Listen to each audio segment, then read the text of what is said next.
At this point, I'm now convinced that Nigerians will never learn. It's either they will never learn or we are just criminal in nature, because tell me how somebody will tell you that bring £5 or bring 5 naira to gain 100,000 naira within 30 days and you believe that. Like, if that's not a criminal behavior, even you should be arrested for believing something like that.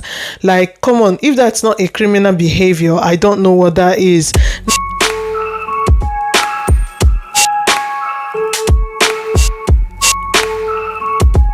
Today we are diving into the collapse of CBEX, a digital asset platform that has left thousands of Nigerians in financial distress. We'll explore how CBEX mirrors past Ponzi schemes like MMM and discuss strategies to protect yourself from such scams. First of all, before it even crashed on Monday the 14th, I was called 2 days prior, which was Saturday 12th, and I was asked by somebody to come and invest. And in fact, whilst the person was talking, I was literally Googling what CBEX is. And as I was Googling, I just noticed straight away that it was a Ponzi scheme. And I told the person that was talking to me that, don't worry, it's fine, I've heard you. And that's because years ago, I think sometime in 2017 or 2016, I was duped as well. I invested in something, it's not even related to MMM or whatever, but it's similar to a Ponzi scheme.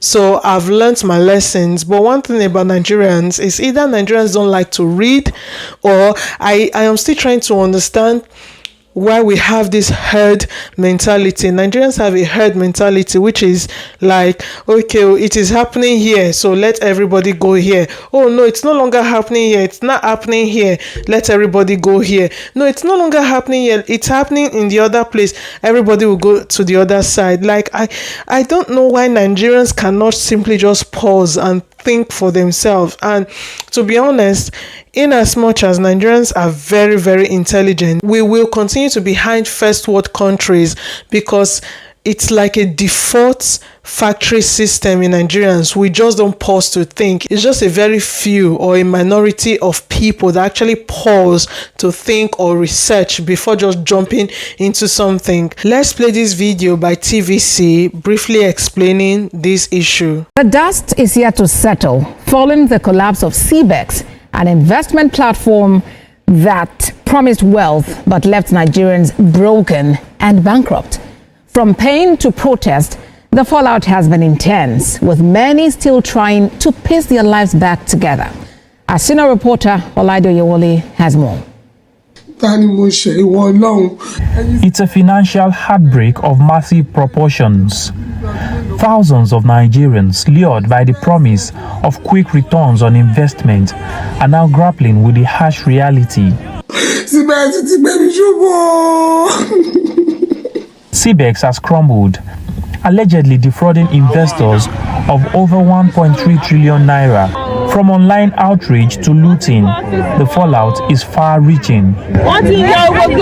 In Ibadan, the Oyo State capital, emotions boiled over on Monday evening. Aggrieved victims stormed the company's office, looting and carting away items, a chaotic reaction to what they see as betrayal and deception.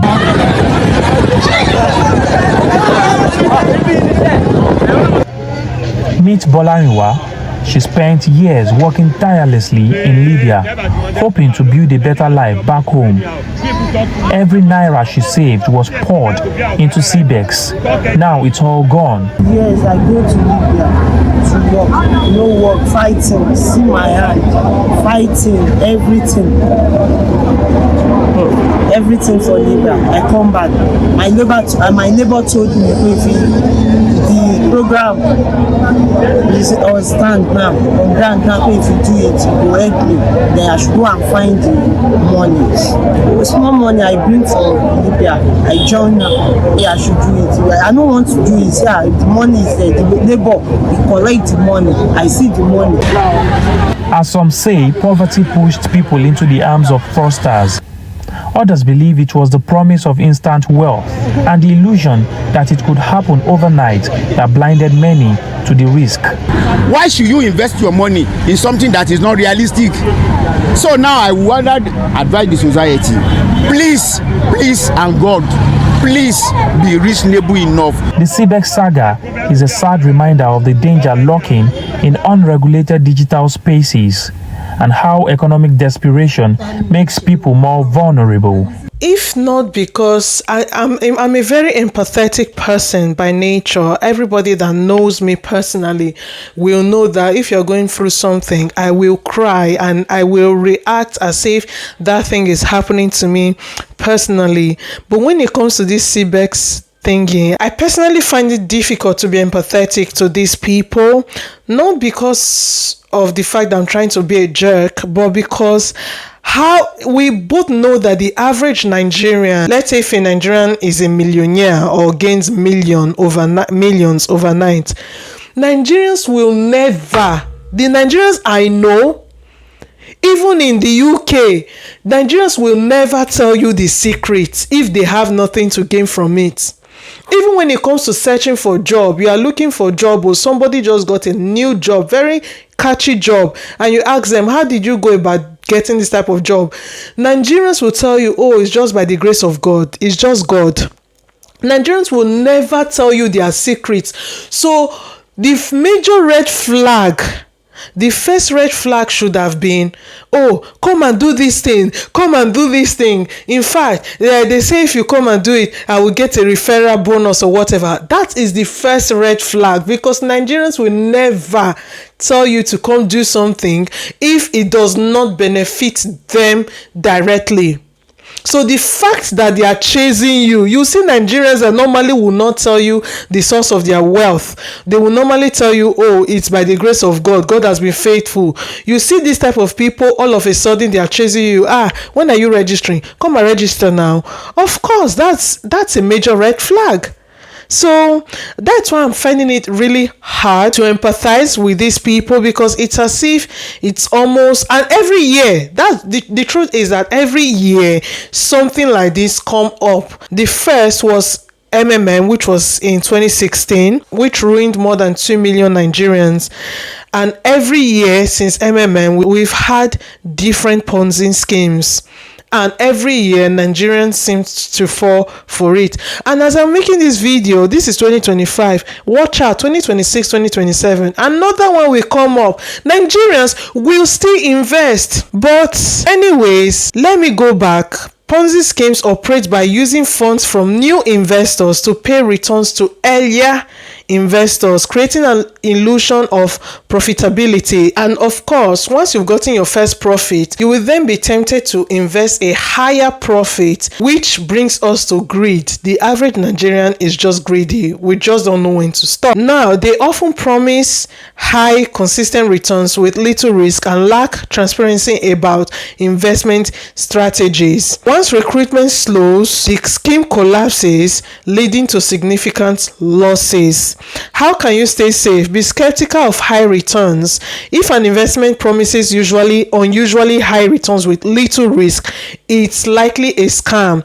Verify registration. Ensure the investment platform is registered with the Security and Exchange Commission (SEC) or relevant regulatory bodies. Conduct due diligence. Just like I said, when I was told about the thingy, I immediately started researching myself. Research the company's background and read reviews and consult financial advisors. Avoid pressure tactics.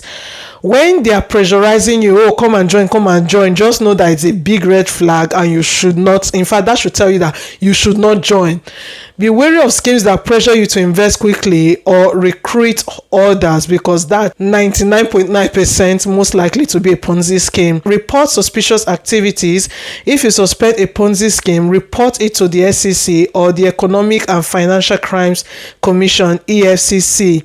Now let's watch a video from Channels TV, and where EFCC are talking about how investors might be able to regain their money. No, certainly no. See, it will be very, very irresponsible and unprofessional of the EFCC to say that, oh, you have lost your money, there is nothing the commission can do about it. No, certainly no. We're already working with Interpol, and we're already working with our international development agencies to ensure that these people are brought to book. Investors, they are going to get their money back. And we're already working on that. But everything I'm saying is that this kind of thing could have been averted. But be it as it may, it was not averted. We are not going to throw our hands out helplessly and say that, no, there's nothing the EFCC can do about it. No. We are more responsible, we are more professional than that. So you've heard that they basically said that they works to regain all the lost monies. Hopefully they will be able to, but we all know what eventually ends up happening in Nigeria. Now, let me leave this video by saying that the CBEX collapse serves as a stark reminder of the dangers of Ponzi schemes. By staying informed and vigilant, you can safeguard your financial well-being. Remember, if it sounds too good to be true, it probably is. Thank you for tuning in. Stay safe and financially savvy. Please like, share, comment, and subscribe, and see you in the next video. Bye.